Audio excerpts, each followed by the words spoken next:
I never believed in fate, but looking back, I wish I had. Maybe then I would have seen the signs earlier, caught the whispers of warning in the way my wife, Lauren, started smiling at her phone more than at me. Maybe I wouldn't have been so blind when she leaned in late at night, her breath sweet with wine, whispering the words that would change everything. What if we tried something new? We were in our high-rise condo in downtown Chicago, city lights flickering like dying stars through the glass walls. She curled up next to me, tucking her legs beneath her as she swirled her wine. I had just come home from work, exhausted but content. My business had just secured another major deal, and I was already picturing the vacation we could take, the memories we would make. But she had something else in mind. I read about it online, she continued, her voice dripping with an excitement I hadn't heard in months. Couples do this all the time. It strengthens marriages. You're talking about an open relationship. My voice was steady, but my chest was tightening. Lauren smiled, a slow, knowing curve of her lips. Think of it as an adventure. Something that will make us stronger. You'd get to experience something new too, Nate. You deserve it. I laughed. Not because it was funny, but because I couldn't believe what I was hearing. My wife, my beautiful, ambitious, once devoted wife, was sitting here, presenting this as though it was some groundbreaking business opportunity. And if I say no? I asked. She hesitated, just for a fraction of a second. A hesitation that shattered something inside me. Then we don't have to do anything, of course, she said. But the words rang hollow. I should have refused. I should have stood up, kissed her forehead, and told her she was out of her mind. But something in her eyes told me the decision had already been made. If I refused, she would do it anyway. Only I wouldn't be a part of it. And that was how, on a cold October night, I made the biggest mistake of my life. I agreed. At first, it was nothing. We set rules, boundaries, conditions. Lauren assured me she would never go out with someone I knew, that she would always come home to me, that I would always come first. We even made a pact, complete honesty. But honesty doesn't exist in a world built on betrayal. The first cracks appeared quickly. She started working late more often, her texts became brief, her touch more absent-minded. I found myself staring at my phone, waiting for messages that never came. Then there was the night she didn't come home at all. She called the next morning, her voice thick with sleep and something else I couldn't quite place. Sorry, babe. I had too much to drink and crashed at a friend's place. Lies. I should have confronted her then. Should have walked away while I still had some dignity left. But I did what any man does when he loves too much. I ignored the fire burning through my chest and convinced myself that I was overreacting. That was my second mistake. The third was checking her phone. It was a Saturday morning. Lauren was in the shower, humming some mindless tune, steam curling through the bathroom door. Her phone was on the nightstand, buzzing with a new message. I never snooped, not once in our 7 years of marriage.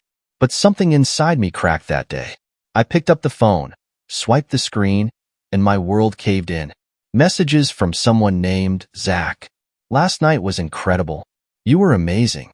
Can't stop thinking about you. When can I see you again? I gripped the phone so tight my knuckles turned white. My heart slammed against my ribs, my vision blurred. I scrolled further. Photos. Videos. Lauren, my wife. The woman I had built a life with, tangled in sheets that weren't ours. Smiling. Laughing. Giving another man the version of herself that had once belonged to me. The shower turned off. The door creaked open. She stepped out, her skin glistening, a towel wrapped around her body, her smile wide and carefree. Morning, she said, running fingers through her damp hair. I looked at her, the love of my life, the woman who had whispered about adventure in my ear. I had no words, just a plan for revenge. The moment I saw those messages, something inside me snapped, not in an explosive way, not in the way that would have had me storming into the bathroom, screaming accusations, demanding explanations. No, it was quieter than that, colder. A switch had flipped, and suddenly, I wasn't just Nate Parker, the loyal, trusting husband. I was something else entirely. I set her phone down exactly where I had found it, making sure not to leave a single fingerprint out of place. Then I took a deep breath, forcing the anger to settle beneath the surface. Lauren walked into the bedroom, still drying her hair, humming to herself as if she hadn't just shattered the life we built. "Are we doing brunch today?" she asked casually, as if nothing had changed. Brunch. The same weekly ritual we had kept for the past 5 years. The same cafe on Michigan Avenue, the same order. Her avocado toast, my black coffee and eggs. The same routine, but now with a new, sickening layer beneath it. "Yeah," I said, voice steady. "Brunch sounds great." She smiled, oblivious. That was the moment I knew I had already won. Over the next week, I became a ghost in my own life, moving through our home with the same measured steps, the same affectionate gestures. I kissed her before bed, held her hand at dinner, laughed at her jokes, and all the while, I watched. I watched the way she checked her phone just a little too often, the way she smiled at messages she never shared. I watched her eyes light up when she thought I wasn't looking. I tracked her without her knowing. Lauren had no idea I had installed tracking software on her phone the night I discovered the messages. A simple app, disguised as a system update, allowing me access to her location, messages, and call logs. It wasn't just paranoia. It was strategy. Within days, I had everything I needed. She wasn't just seeing Zach. There were others. Her work dinners? Lies. She was meeting them in dimly lit hotel bars, in their apartments, in the back seat of sleek, black cars that pulled up 2 blocks from our building. Each encounter was a new betrayal, each location a new wound carved into my chest. But I didn't react. Not yet. Instead, I prepared. I transferred half of our joint savings into a separate account, making sure the transaction looked like a routine investment. I changed my passwords, redirected my mail, gathered every financial document she wouldn't think to check. I met with a divorce attorney, a ruthless one, the kind who specialized in dismantling people like Lauren with precision. And then, I set the final stage. Friday night. Lauren had told me she was having dinner with a few friends. I smiled, kissed her cheek, and told her to have fun. As soon as she walked out the door, I pulled up the tracker. Ritz-Carlton, Suite 1803. It was Zach. Again. I arrived 20 minutes later, wearing the same crisp suit I always wore for business meetings, my expression composed. The hotel staff barely glanced at me as I walked through the marble lobby. People like me, men in suits, carrying briefcases, were just another part of the scenery. I took the elevator to the 18th floor, my pulse steady. I wasn't here to make a scene. I was here to watch her fall apart. Standing outside the suite, I pulled out my phone and tapped into the live feed. I had hacked the security cameras in the hallway an hour ago, ensuring I could see every detail. Through the grainy footage, I watched as Lauren laughed, her head thrown back, her body wrapped around Zach like a woman who had never known restraint. I let them have their moment. Then, I knocked. The sound echoed through the hall. Silence.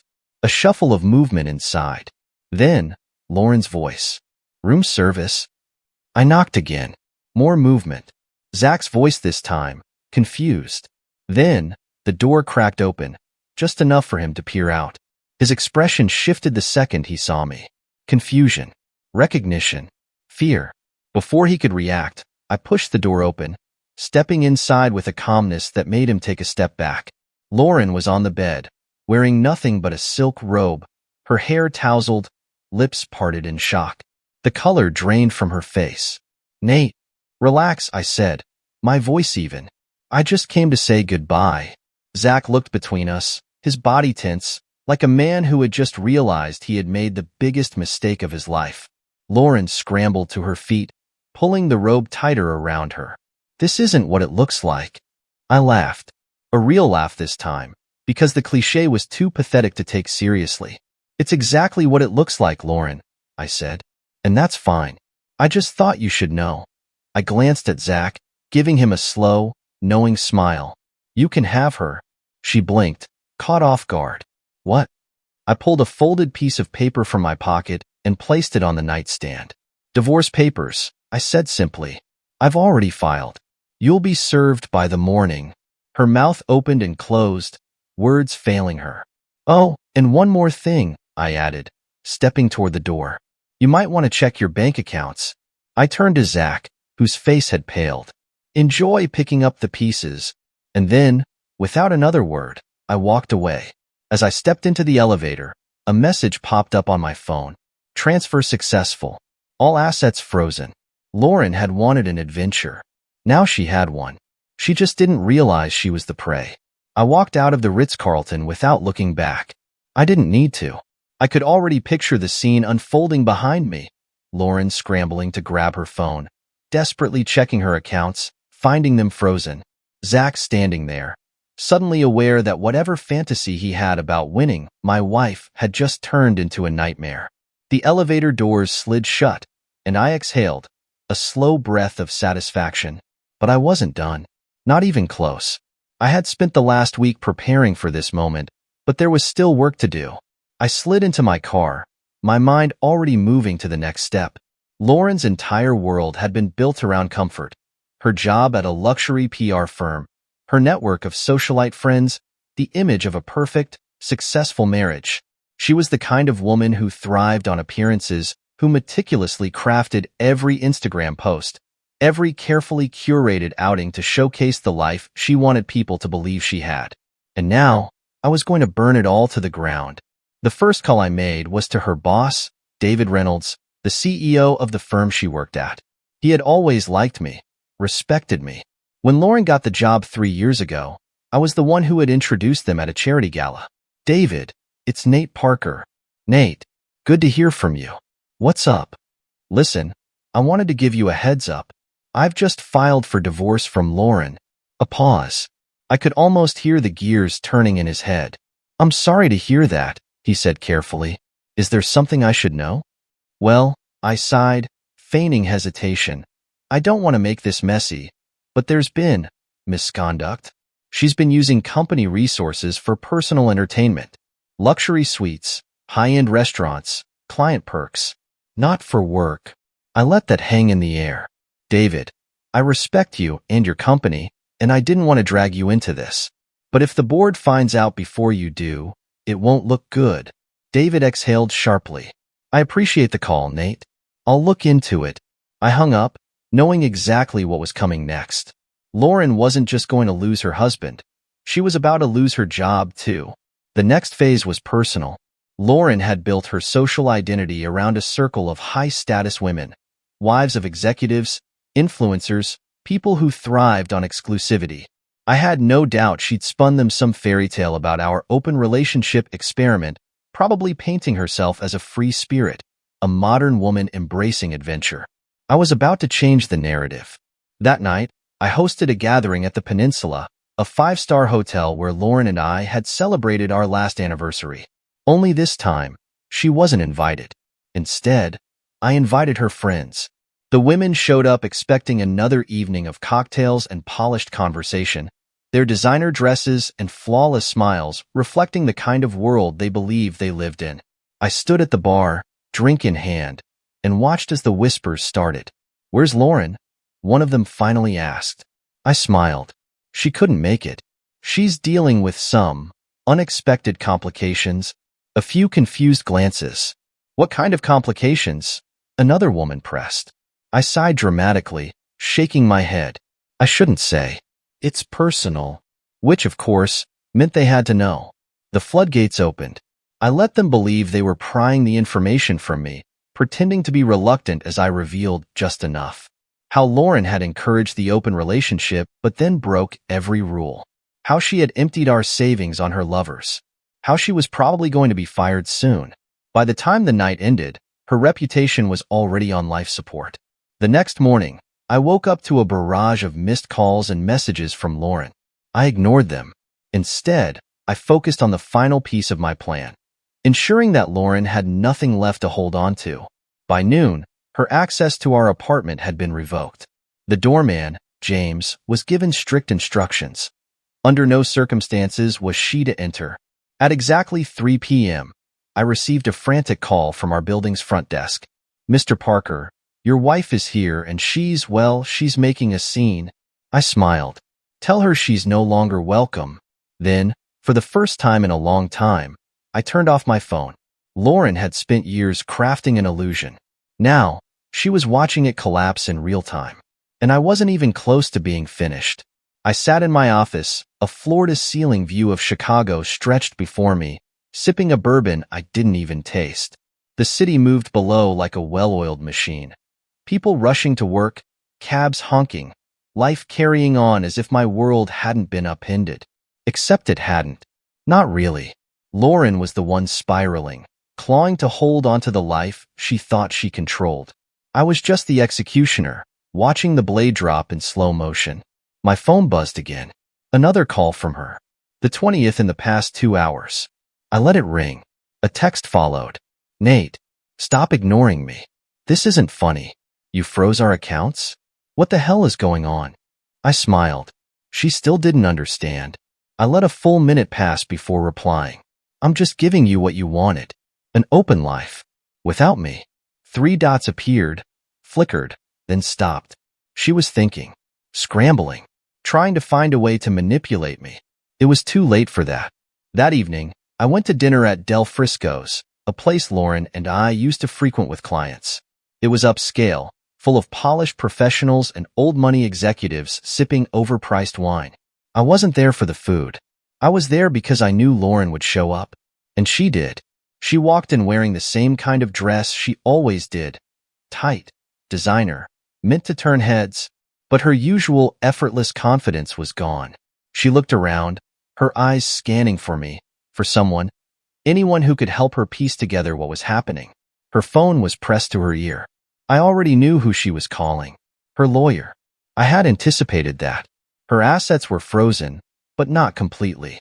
I had left just enough untouched, just enough for her to think she still had some control. But the moment she moved to access them, the legal block I had put in place would trigger. She'd find herself in a maze with no exit. I watched from across the restaurant as she sat down at the bar, ordered a drink, and stared at her reflection in the mirror behind the rows of liquor bottles. I let her sit in silence for a full 5 minutes before making my move. I took my drink, walked over, and sat beside her. She stiffened but didn't turn. Enjoying your evening? I asked, sipping my bourbon. Finally, she faced me, and for the first time since this all started, I saw something in her expression I hadn't seen before. Fear. Nate, you should be careful with your spending, I interrupted. You don't have much left. Her face twisted. What did you do? What did I do? I let out a small chuckle. Lauren, you asked for this. You wanted freedom. I just made sure you got it. She clenched her jaw. Freezing our accounts? Locking me out of the apartment? That's not giving me freedom. That's ruining me. No, I said evenly. It's setting you free. Her nails dug into the bar top. We can fix this, Nate. This is stupid. You're overreacting. I shook my head. Overreacting? No, Lauren. Overreacting would have been storming into that hotel room and dragging you out by your hair. Overreacting would have been calling your parents, your boss, your friends, and telling them exactly who you are. Her eyes darkened. You son of a... But I didn't do that. I continued, ignoring her.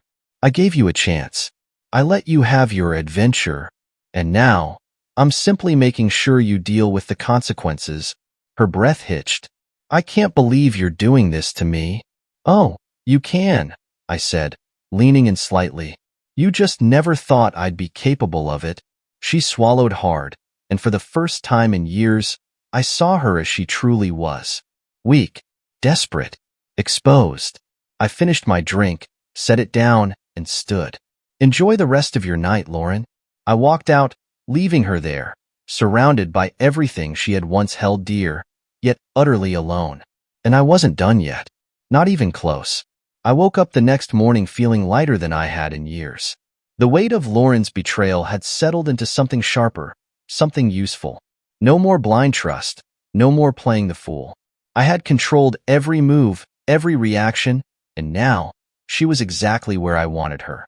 Cut off, alone, floundering. Or so I thought. That afternoon, I met with my lawyer, Tom Sutherland, in his downtown office overlooking the river. He was a sharp, no-nonsense guy who had made a career out of dismantling people in high-net-worth divorces. I have everything in place, he said, sliding a document toward me. Your assets are secure. She has no claim to anything beyond what you allow. and we can move forward as soon as you sign. I picked up the pen, but before I could touch the paper, Tom's phone rang. He answered with a clipped, professional Sutherland. Then, after a beat, his expression shifted. Are you sure? His gaze flicked to me, something unreadable in his eyes. I see. Send it over. He hung up and turned the screen of his computer toward me. You need to see this. A video file loaded. A surveillance recording. And then, my entire world tilted. Lauren was sitting in a dimly lit hotel room, but she wasn't alone. Sitting across from her, smirking like he owned the world, was Zach. The same Zach she had been seeing behind my back. But that wasn't the part that made my blood run cold. The part that made my vision blur with rage was the envelope she slid across the table. Zach opened it, glanced inside, and grinned. Told you he'd fall for it, he said, shaking his head. Man, I almost feel bad for the guy. Lauren laughed, and leaned forward. He was never going to say no. I know Nate. He thinks he's in control, but he's always been predictable. Give him just enough rope, and he'll tie the noose himself. Zach took a slow sip of whiskey. So, what now? Lauren's eyes gleamed. Now, we let him think he's won. And when he least expects it, we take him for everything. The screen went black. The silence in the office was suffocating. I gripped the edge of the desk, my knuckles white. My breathing was steady, but inside, something dark and lethal was curling to life. Tom, I said slowly, my voice dangerously calm. Tell me you can bury her. He didn't hesitate. I can do more than that. I left the office with one thought running through my mind. I had underestimated her. Lauren wasn't just selfish. She was calculating. Every move she made, every tear she shed, had been part of a long con. The open marriage? The way she reluctantly suggested it? The way she felt guilty and wanted to make it work? It had all been a setup. She had wanted me to react, to play into her hands, to take the bait and fall right into the trap. But what she didn't know, what she never saw coming, was that I wasn't done playing the game. I was just getting started. That night, I made my first move. I called an old friend, Ethan Carter, a private investigator who specialized in corporate fraud. I need eyes on someone, I told him. Who? Lauren Parker and Zach Matthews. I want every phone call, every email, every movement tracked. And I need it done quietly. Ethan whistled. Must be bad. It's worse, I said. By morning, I had my first update. Lauren had been meeting with an attorney of her own, a woman named Vivian Lane, known for her brutal divorce tactics. She was building a case, one designed to paint me as the manipulator, as the controlling, emotionally abusive husband who had ruined her life. I stared at the report Ethan sent me, a slow smile spreading across my face.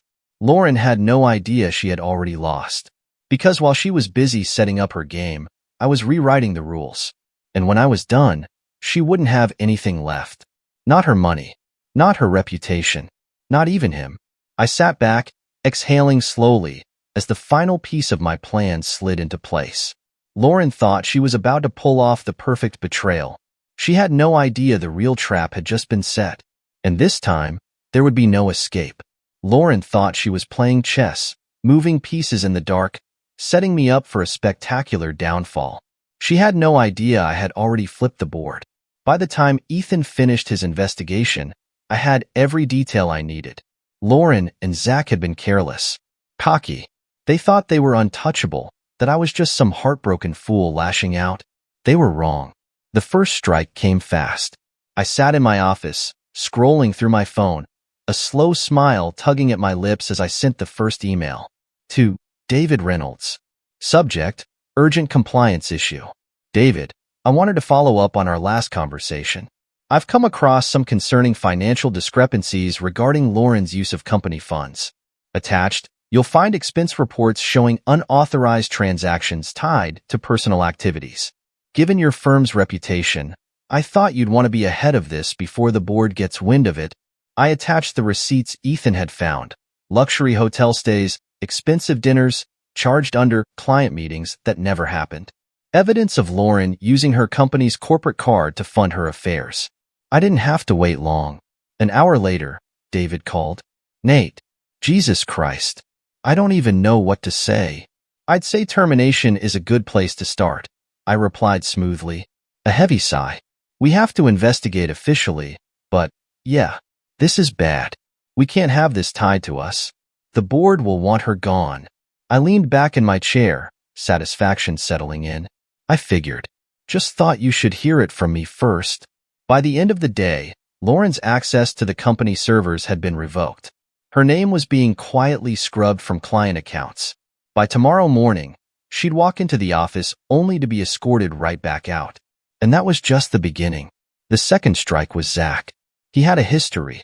Ethan had found records, past lawsuits, unpaid debts, women who had accused him of fraud, manipulation. Nothing that had ever fully stuck, but enough to paint a picture. The kind of picture that would make him unemployable if it ever went public. I made sure it did. A neatly packaged folder landed on the desk of John Wallace, the editor-in-chief of a local business magazine. Zach had been trying to make a name for himself, parading around as some up-and-coming entrepreneur. That image was about to shatter. By noon, headlines were circulating. The dark side of Zach Matthews, fraud, lies, and lawsuits. Lauren had bet everything on Zach. Now, she was tied to a sinking ship. By the evening, my phone was buzzing nonstop. Missed calls from Lauren. Desperate texts. Nate, what the hell is happening? Call me. I just got fired. You did this, didn't you? We need to talk. I didn't respond. I wanted her to feel it, the helplessness, the loss of control, the slow realization that she was fighting a battle she had already lost. Then, just as I was about to shut my phone off for the night, another message popped up. From Ethan. You're not going to believe this. Zach just drained her bank account. I sat up. All of it? Every penny. Looks like he was setting her up too. I let out a low laugh. Lauren had thought she was using me, but Zach had been playing her. It was poetic, and I wasn't about to stop it. By midnight, Lauren's world had crumbled. Her career? Gone. Her lover? Vanished with her money. Her reputation? In flames. She had nothing left. Or so I thought, because as I poured myself another drink, savoring the victory, my doorbell rang. I walked to the door, expecting maybe Ethan, maybe Tom with another update. Instead, I found Lauren standing there. Her makeup was smeared, her eyes wild. Nate, please. Her voice cracked. We need to talk. For the first time since this all started, she wasn't arrogant. She wasn't manipulative. She was afraid, and I had no intention of saving her. I leaned against the doorframe, crossing my arms. Talk about what, Lauren? She swallowed hard. I made a mistake. I tilted my head. Which one? She flinched, and for a moment, I saw something flicker in her eyes, something I hadn't seen since we first met. Desperation. She took a shaky breath. I lost everything. I know. I don't have anywhere to go. I let her words hang in the air, let her feel the weight of them. Then, slowly, I reached for the door and closed it in her face. I closed the door in Lauren's face and walked away, leaving her standing there with nothing but the consequences of her own choices. She knocked again, harder this time. Nate, please. Just let me in for a second. I didn't respond. I didn't need to. I simply turned off the porch light, leaving her in the darkness. For a while, I listened to her pacing outside, to her muffled sobs, to the way she whispered my name as if she still had the right to it. Then, eventually, silence. She was gone, and I had one, but I wasn't done, because there was still one last thing I needed to do. Lauren had lost everything, her job, her reputation, her money, but there was one place she hadn't been completely destroyed yet, her social circle. The women she had spent years impressing, manipulating, feeding lies. The women who thought they knew her. It was time they saw the truth. I spent the next morning making a few key phone calls. Emily Carter, Jessica Lane, Madison Porter, Lauren's closest friends, the ones she had built her image around. They were hesitant at first, wary, probably expecting me to lash out or beg for sympathy. But I didn't. Instead, I simply laid out the facts. The open marriage lie, the multiple affairs, the financial fraud, the setup she had planned against me, and of course, The final nail in the coffin. How Zach had stolen every last dollar she had. I didn't need to embellish. I didn't need to dramatize. The truth was damning enough on its own. By noon, the group chat she had once ruled over had turned into a battlefield. Messages flew back and forth, old wounds resurfacing, former allies turning against her. By evening, Lauren had been erased, blocked, ghosted, cast out. She had no job, no money, no home, and now, no friends. That night, I sat back in my chair, watching the city lights flicker outside my window, sipping a drink in silence. It should have felt like closure. It should have felt like victory. But there was still one thing left to do. I picked up my phone, dialing the number I had been saving for the final move. Detective Harris. It's Nate Parker, I said smoothly. I have something you'll want to see. A pause. Regarding? Financial fraud, corporate theft, identity manipulation. I let the words sink in. I have the evidence. And the person responsible is desperate enough to make a mistake. If you act now, you'll catch her before she has a chance to run. Another pause. Then, send me what you have. I smiled. Already done. The next morning, it happened. Lauren was arrested outside of a cheap motel on the outskirts of the city. I wasn't there to see it, but Ethan was. He sent me a picture. Her in handcuffs, eyes red, hair a mess, a shadow of the woman she once was. No fancy clothes. No perfect smile. Just a broken, desperate woman who had finally hit rock bottom. And the best part? Zach was arrested too. Turns out, while he was busy stealing from Lauren, he had also been running a separate scam. One that had finally caught up to him. They were both going down. Together. By that evening, I sat alone in my apartment, staring at the divorce papers still sitting on my desk. I picked up the pen, and with a single stroke, I ended it. My marriage. My ties to Lauren. Every single piece of my past that had once held me back. Done. For the first time in years, I felt truly free.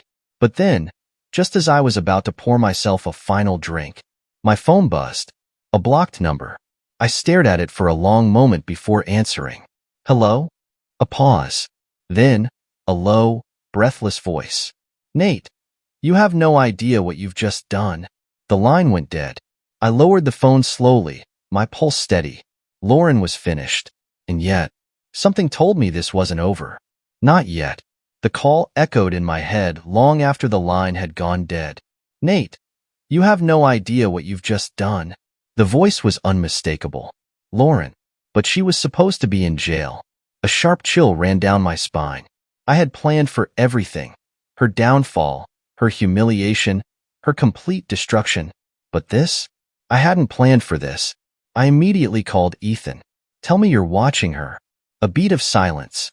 Then, we have a problem. I gripped the phone tighter. What kind of problem?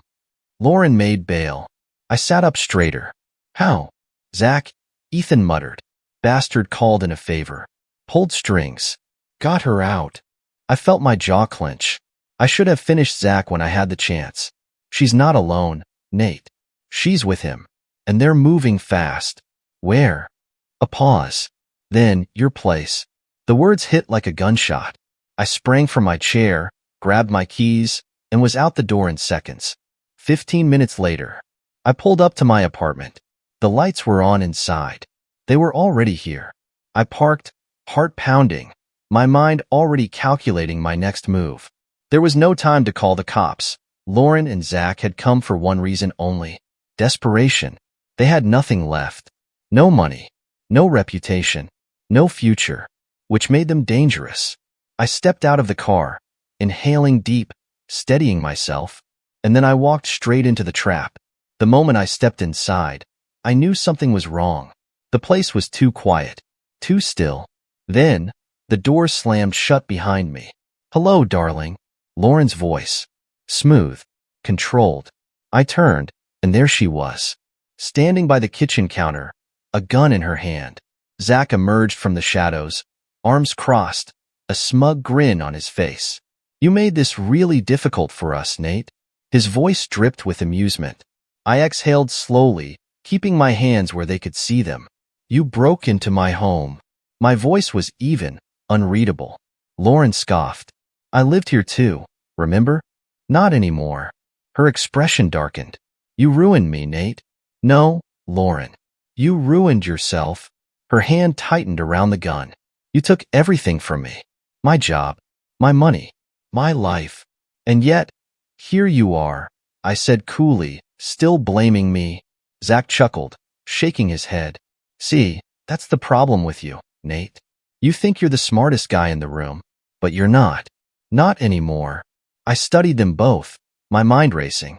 Lauren had snapped. Zach? He was playing along, but I could see it in his eyes. He was waiting for his moment to take control. Good. Because so was I. Lauren raised the gun. I should just end this right now, she whispered. Zach stepped closer, placing a hand on her arm. Relax, babe. We don't have to rush. I watched him, carefully. Lauren had the gun. But Zach?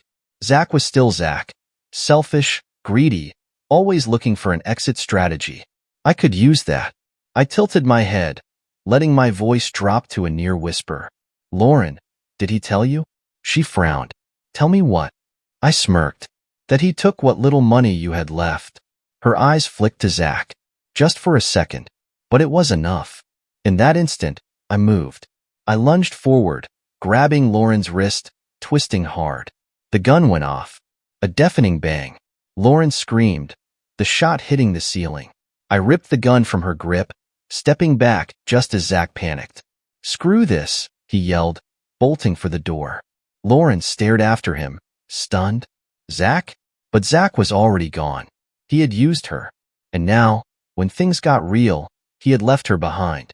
I turned the gun in my hand, weighing it. Lauren froze. For the first time tonight, I saw true fear in her eyes. What now, Nate? She whispered. I took a step closer. Now? I smiled. Now you get exactly what you deserve. 10 minutes later, the sirens wailed outside. Lauren sat slumped against the wall, her hands shaking as she stared at me.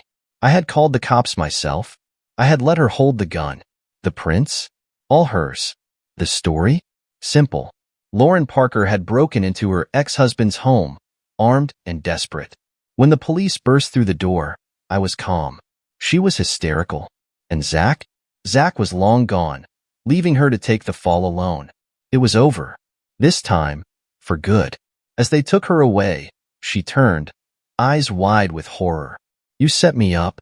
I smiled. You did that yourself. The door shut. The sirens faded. And just like that, Lauren Parker was nothing more than a memory. I walked back into my home, poured myself a drink, and finally, I was free.